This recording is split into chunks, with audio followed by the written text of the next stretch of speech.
Well, if you're a baby boomer and you're retiring, congratulations. Over 10,000 baby boomers retire absolutely every single day. It's a great day in a baby boomer's life, I'll tell you. You're going to enjoy it, you're going to have fun, but you're going to need some money.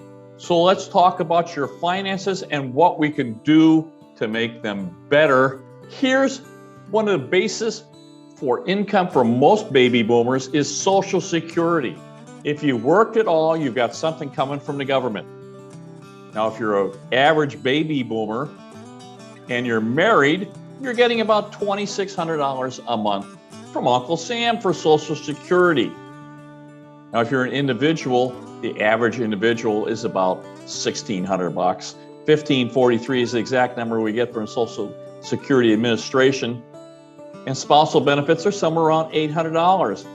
So the average couple, the average couple is getting about $2,600 a month from Uncle Sam. Now that's great, $2,600. That's going to come in each and every month. There's going to be a cost of living adjustment on there, maybe 1 or 2%, 3%. You're not going to get much, but it's going to get something. And this is going to start right away. Now, let's go to the next screen so we can talk about that. Most retirees have been saving some money. They've got retirement accounts, they've got savings, maybe they've got a small pension, maybe they've got an annuity going. If you go see a financial planner, most of the time they're going to talk about the Bengen Rule. And the Bengen Rule is put together by an accountant, a pretty smart guy with numbers. He figured out that if you took 4% of your nest egg, for 30 years, you'd have that number. So when you're using a median, we're talking about the average person. The average person has about $164,000 in savings. So taking the 4% rule from Bengen, that gives you $6,500 a year for 30 years. So you take $6,500 and you put it on top of your $2,600, you've got $3,200 a month coming in for probably the rest of your life. Now here's the problem with the rest of your life is they're giving you 30 years. Now, 20 years ago, nobody lived past 65. Now we're living past 85. Medical advances keep moving.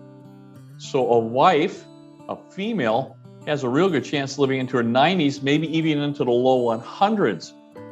So 30 years may not necessarily be enough. We're also talking about the fact that if you've got $300,000, now I understand how hard it is to get $300,000 in savings. It's really, really hard. And even if you have $300,000 in savings, you're in 83rd percentile, means that you've got more money than 83% of the other baby boomers. Social Security is probably the base, getting 25, 26 there.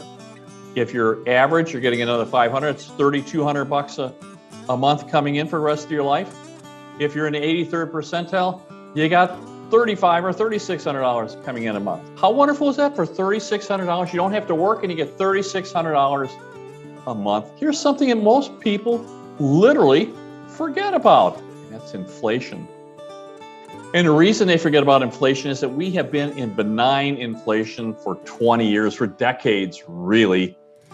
The last 20 years, we've been trying to get inflation going. And we can't get inflation going. The Federal Reserve would love to see inflation go. But even with benign inflation, purchasing power has been destroyed.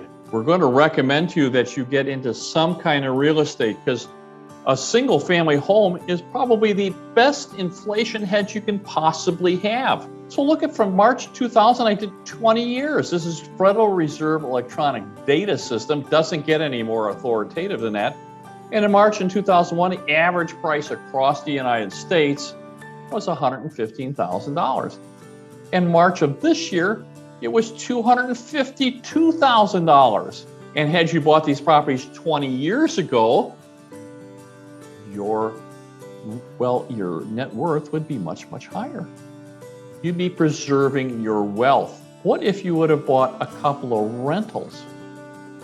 What if you would have bought the average home in America for $115,000 and 20 years later it's $252,000? Well, you've made yourself a couple, $200,000, $300,000. Instead of your nest egg depleting and being 80 years old and only having 20 or 30% or less of your nest egg, you've grown it. You've doubled your nest egg. This is a wonderful asset for you to have. Now, we've been talking about my model, my real estate model. We're here in the accumulation phase. This is where fortunes are made. This is right now. We're entering the biggest bull market of my lifetime. This will be the fourth cycle that we're completing in my lifetime. This is going to be bigger. This is right now. You can go ahead and buy properties. Now, this model has been working for us. It doesn't say it's going to continue working for us. And we've talked about the fact that we're getting into accumulation phase, and we thought we would have pretty good appreciation. Now, everywhere in the United States has had pretty good appreciation. It's a great inflation hedge. A single family home is probably the greatest inflation hedge you can possibly have. It'll keep up with inflation. If you're in the great markets of Florida, Texas, and Arizona, it's probably going to do better than the rate of inflation. And you're going to grow your wealth. Here's the other cool thing about this. If you got more than one, what if we bought a couple of rentals for you? What if you did a couple of rentals? Just 2 properties in your portfolio. Not only are they going to save your wealth and grow your wealth, but you're going to get income. And the income grows with inflation. And if you're in the great markets of the United States, it does better than inflation. So just 2 properties in your portfolio is a game changer for most couples. Here's something that's not only going to preserve your purchasing power, it's going to grow your wealth. So when you're 95 or 100 or 105, you're wealthy. You're not a pauper. You're actually wealthy.